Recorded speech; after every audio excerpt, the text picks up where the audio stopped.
Inadequate fiber consumption is a serious and often overlooked problem in the United States. A group who is particularly prone to inadequate fiber consumption is preschoolers. Only 10%, or 1 in 10 people, consumes enough fiber in the United States. For preschoolers, that figure goes down to about 9%. Preschool-aged children tend to be picky eaters.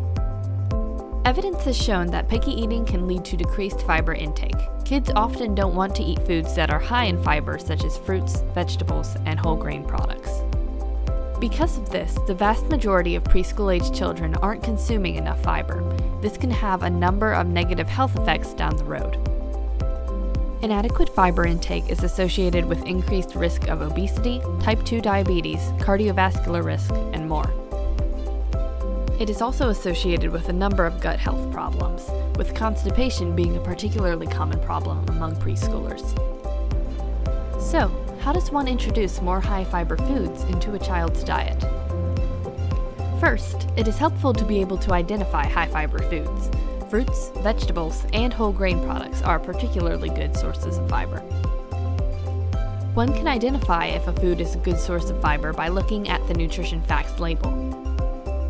Next to the words dietary fiber, you can see how many grams of fiber the food contains. Generally, a good source of fiber contains at least 2 grams. However, it is of no use knowing which foods have high fiber content if a child is unwilling to eat them. Picky eating is a difficult behavior to change. 2 evidence-based ways to change it are through repeated exposure and not forcing children to consume the foods. Repeated exposure builds the child's familiarity with a food.